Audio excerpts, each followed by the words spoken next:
Aujourd'hui, je t'emmène à Qumran dans le désert de Judée. Ici, entre les falaises et le sable, se trouvent les grottes de Qumran, un lieu qui a changé à jamais notre compréhension de la Bible. C'est ici qu'on a découvert les manuscrits de la Mer Morte, les plus anciens textes bibliques connus au monde. Bienvenue dans l'épisode 4 de notre série sur les pas de Jésus. Et tout commence en 1947. Un jeune berger bédouin cherche une de ses chèvres perdues. Et il jette une pierre dans une grotte. Et là, il entend le bruit d'une jarre qui se casse. Et en entrant, il découvre des rouleaux de cuir anciens soigneusement cachés dans des pots. Il ne le savait pas encore, mais il venait de tomber sur les plus vieux manuscrits de la Bible hébraïque jamais retrouvés.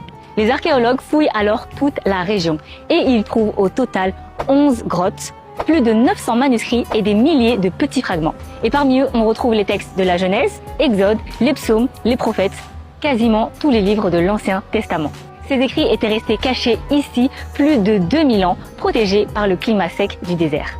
Et après cette découverte, un immense travail commence. Des chercheurs du monde entier, archéologues, linguistiques, historiens, ont passé des décennies à reconstituer chaque morceau des manuscrits comme un gigantesque puzzle. Certains fragments étaient en hébreu, d'autres en araméen ou en grec, et quelques-uns même en écriture codée qu'il a fallu déchiffrer lettre par lettre. Alors imagine, un texte vieux de 20 siècles, écrit à la main sur du cuir fragile, à restaurer, à photographier, à traduire sans rien perdre.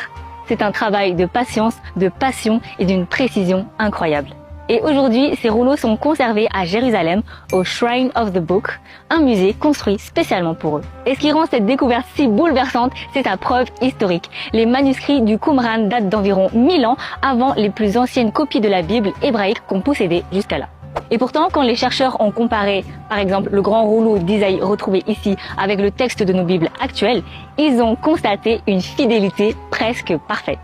La différence, ce sont de simples variations d'orthographe ou de grammaire, mais aucune modification de fond. En clair, la Bible a été transmise avec une fidélité incroyable à travers les siècles. Et c'est unique. Parce que quand on compare avec d'autres textes anciens comme l'Iliade d'Homère ou les textes de Platon, aucun autre écrit n'a connu une conservation aussi stable, aussi fidèle et aussi universelle.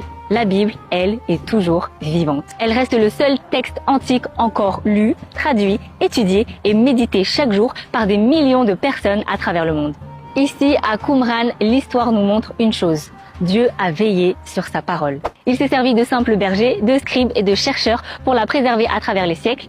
Et malgré le temps, les guerres et la poussière du désert, son message est resté intact. Et ici, dans le désert de Judée, au XXIe siècle, Dieu a voulu nous faire passer un message. Le ciel et la terre passeront, mais mes paroles ne passeront point. Dis-moi ce que t'en penses dans les commentaires et rendez-vous